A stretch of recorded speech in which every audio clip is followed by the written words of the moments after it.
વિચારોમાં તાજગી, શબ્દોમાં શક્તિ. આવો સાંભળીએ આપણા વિદ્યાર્થી બેન રાજેશ્વરી બેનને. જ્ઞાન, આત્મવિશ્વાસ અને સંસ્કારનો સંગમ એટલે વિદ્યાર્થીનું વક્તવ્ય. નાની ઉંમરમાં મોટા વિચારો એટલે વિદ્યાર્થીનું વક્તવ્ય.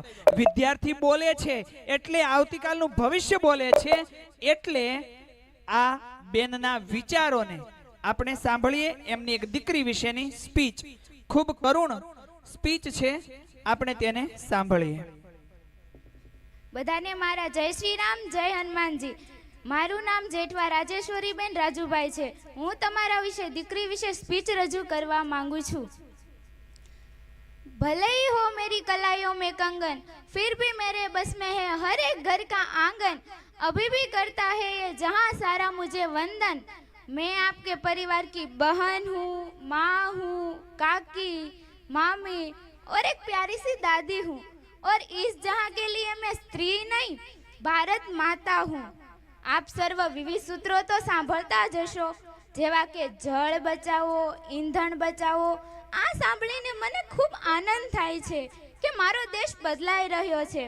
પરંતુ બેટી બચાવો, બેટી પઢાઓ શબ્દ સાંભળીને શર્મથી મસ્તક ઝૂકી જાય છે કે શું આપણે 21મી સદીમાં જીવી રહ્યા છીએ? શું દીકરી કોઈ વસ્તુ છે જેને બચાવવા માટે પણ આપણે આંદોલન કરવા પડે છે? દીકરીને માતાના ગર્ભમાં જ મારવામાં આવે છે. દીકરીને ભાઈ જેવો પ્રેમ કે અભ્યાસ શા માટે નથી મળતો? કારણ કે આપણે એમની ભાવનાઓ, ઉડાન કે સ્વપ્નને ઓળખી શક્યા નથી. આવી જ એક નાનકડી દીકરી સ્વર્ગમાં જઈ પોતાની માતાને પત્ર લખે છે.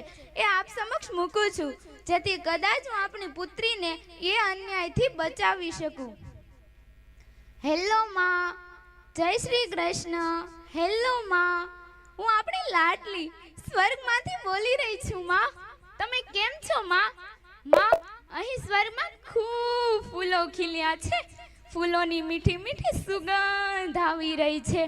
દૂધની નદીઓ વહી રહી છે. માં, ઠંડી હવા મને આનંદિત કરી રહી છે. પક્ષીઓ મીઠા મીઠા ગીતો ગાઈ રહ્યા છે. મારી સહેલીઓ મને મીઠા ગીતો સંભળાવી રહી છે. માં, હું અહીં સ્વરમાં ખૂબ ખુશ છું. માં, જ્યાં જુઓ ત્યાં ભગવાનના વખાણ જ વખાણ થઈ રહ્યા છે ને. માં, હું અહીં સ્વરમાં ખૂબ હિંચકા ખાઈ રહી છું. પણ માં, હું તને હજુ ભૂલી નથી. મને અહીં મોકલીને તું પણ ખૂબ ખુશ હશે. પણ માં, તારી મને ખૂબ યાદ આવે છે. માં, માં, તારી મને ખૂબ યાદ આવે છે. મારો ભાઈ કેમ છે માં? માં, તે મારો ખ્યાલ રાખ્યો કે ન રાખ્યો, પણ તું ભાઈનો ખ્યાલ જરૂર રાખજે માં, જરૂર રાખજે. માં, મારા ગયા પછી સૂવું, જાગવું, હસવું, રડવું કેવું લાગે છે માં? માં, તમે મારી સાથે જેવું કર્યું એવું ભાઈ સાથે કરશો? શું તમે ભાઈની જ આંખો કાંટા વડે ફોડી નાખશો? શું તમે તમારા જ લાડલાને તમારા જ હાથ વડે ચૂંદી નાખશો? શું માં, તમે તમારા જ લાડલાને તમારા જ હાથ વડે કાપી નાખશો? માં, મને ખબર છે તમે આવું નહીં કરો. તો પછી માં, ફક્ત મારા માટે જવું શા માટે થાય છે માં? બોલો મારી વહાલી માં. હું પણ તારા હાલેડા સાંભળતી સાંભળતી સૂઈ જાત માં. હું પણ પપ્પાના ઘોડામાં રમત માં. માં, કદાચ હું પણ ભાઈ સાથે ભણત માં. માં, કદાચ મારી પણ એક દુનિયા હોત.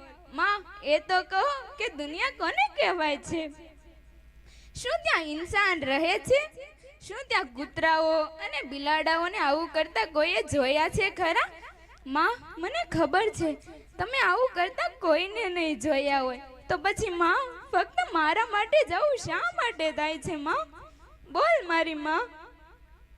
માં, એ તો કહો કે તમને પણ મારી ક્યારે યાદ આવે છે? તમે ક્યાં મારું નામ જ પાડ્યું હતું કે તમને હું યાદ આવું? માં, તોય માં, તમે મને એક દિવસ સ્વર્ગમાં મળવા જરૂર આવજો. પણ માં, મારા માલિક, મારા ભગવાન તને આ 3 પ્રશ્નો જરૂર પૂછશે માં. પહેલો, આટલી નાનકડી બાળકે એવો તો કયો અપરાધ કર્યો હતો કે તમે તેનું ખૂન કર્યું? શું તમે ભાઈ બહેન માટે ભેદ શા માટે રાખો છો?